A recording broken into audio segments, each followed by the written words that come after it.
اب آگے آ جاؤں تو سائفر کیس کے اندر واضح طور پر ہم نے کل فائل لی اور اس سے پتہ چلا. پہلے تو بتا دوں کہ سائفر کیس ہے کیا. کہتے ہیں کہ یہ سائفر جو ہے پولیٹیکل مقاصد کے لیے استعمال کیا گیا، غیر متعلقہ لوگوں کو دکھایا گیا، یعنی کہ پبلک کو دکھایا گیا. پھر کہتے ہیں کہ سائفر چوری ہو گیا. کبھی یہ بیان دیتے تھے کہ سائفر جو ہے وہ باہر سے آئے نہیں. اب شکر ہے وہ مان گئے کہ سائفر آیا، لیکن سائفر جو ہے کوڈڈ فارم میں اس وقت بھی فارن آفس کے اندر موجود ہے. اور یہ بات ہم تو کہہ ہی رہے تھے، خان صاحب بھی کہہ رہے تھے، لیکن ساتھ اب ایف آئی اے نے بھی اور سابقہ جو ہیں وہ انٹیریئر منسٹر صاحب، انہوں نے بھی یہ بات کی ہے کہ سائفر اور ادھر اوریجنل راز میں پڑا ہے. تو جب اس کو کیبنٹ نے قانونی طور پر ڈی کلاسیفائڈ کر دیا اور وہ کاپیاں 4 جو ہیں لیگلی طور پر تمام جگہوں پر گئیں، تو وہ کوڈڈ فارم تو نہ رہی. تو اس لیے سیکرٹ ایکٹ کی وائلیشن اس وقت ہوتی ہے یا اس وقت سیکرٹ ایکٹ لگتا ہے جب کوڈ جو ہیں یا کوئی اس طرح کی چیز جو ملک کے لیے جو سلامتی ہے اس کے اوپر خطرہ ہو، اس کوڈڈ فارم کو یا کوڈز کو شیئر کیا جائے. تو نہ تو یہاں پر کوڈ شیئر کیا گیا، ڈی کلاسیفائڈ کیا گیا اور لیگلی طور پر بتایا گیا کہ واقعی باہر سے دھمکی آئی اور ہماری چلتی پھرتی حکومت کو گرایا گیا. اب اس کے اندر کارروائی کیسے کی گئی؟ خان صاحب جیل کے اندر موجود ہیں، انہیں پتہ نہیں ہے ان کی کب اریسٹ ہو گئی، ان کو پتہ نہیں ہے کہ کب ریمانڈ جو ہے ان کا جو ہے وہ لے لیا گیا ہے. جب ہم نے تمام وہ ڈاکومنٹس دیکھے ہیں تو اس میں واضح طور پر ہم نے ایک بات جو ہے وہ نوٹ کی ہے. نوٹ یہ کی ہے کہ 15 تاریخ کو اریسٹ ڈالتے ہیں جس کا خان صاحب کو یا ان کو یا ہمیں نہیں پتہ. پھر ریمانڈ مانگتے ہیں، فزیکل ریمانڈ. تو عدالت جو ہے ریمانڈ جو ہے مسترد کر دیتی ہے کہ خان صاحب کو پیش نہ کیے جائے، سیکیورٹی خدشات ہیں، سیکیورٹی خدشات کی وجہ سے ہم ادھر سے جوڈیشل ریمانڈ میں کر رہا ہوں. میں اس لیے حاضری جو ہے ان کی یقینی نہیں بنائی کہ ان کو جان کو خطرہ ہے. اچھا، ایک طرف ہم اتنے عرصے سے چلا کے کہہ رہے تھے کہ خان صاحب کی جان کو خطرہ ہے، ان کے اوپر حملہ ہو چکا ہے، ان کی میڈیکلی جو ہے وہ ڈاکٹر نے بیڈ ریسٹ کا کہا ہے اور اس وقت وہ ٹریٹمنٹ کروا رہے ہیں، وہ آ نہیں سکتے. اور یہاں پر ان کی حاضری معافی نہیں دی جاتی تھی، وارنٹ نکالے جاتے تھے.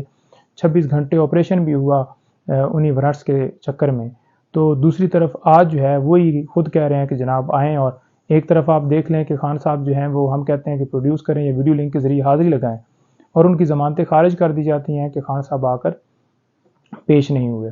ٹھیک ہے جی. اور دوسری طرف آپ دیکھ لیں کہ یہاں پر ایسی کارروائی کی گئی ہے جو کہ ہمیں پتہ ہی نہیں ہے اور خود ہی انہوں نے سارا کچھ کر کے، حالانکہ جب بھی جوڈیشل ریمانڈ کرنا ہو تو ملزم کی جو ہے اٹینڈنس ضروری ہوتی ہے، ان کی موجودگی ضروری ہوتی ہے.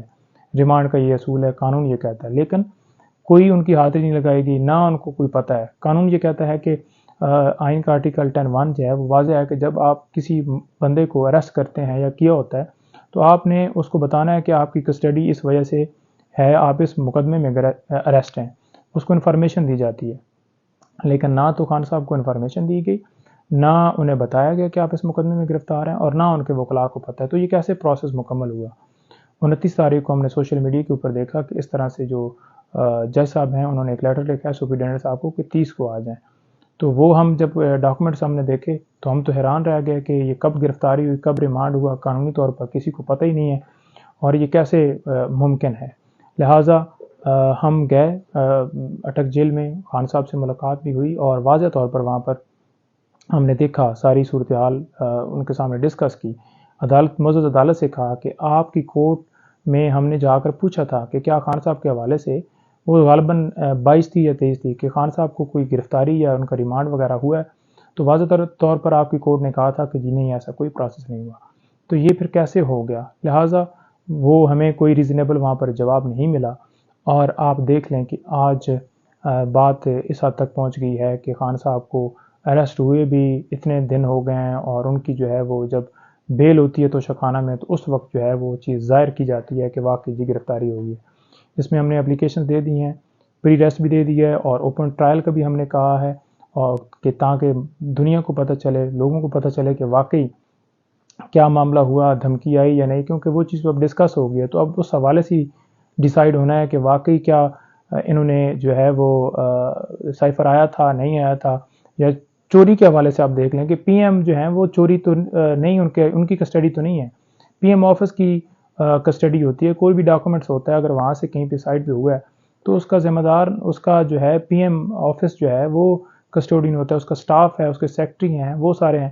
لیکن یہاں پر الگ چیز چل رہی ہے.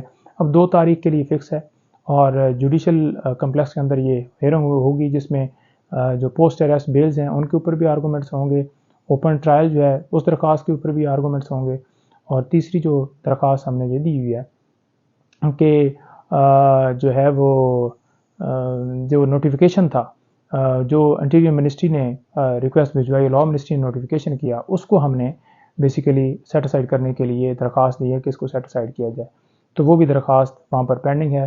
3 کو فیصلہ ہوگا، 14 دن کے لیے خان صاحب کا ریمانڈ ہو گیا ہے، 13 تاریخ ریمانڈ کی جو ہے وہ پڑی ہے، اور 13 تاریخ کو دوبارہ عدالت میں خان صاحب کو پیش کیا جائے گا۔ یہاں پر خان صاحب پیش نہیں ہوں گے، یہاں پر سماعت ہوگی، اور یہی آج کی جو اپڈیٹس ہیں۔ بہت شکریہ، تھینک یو۔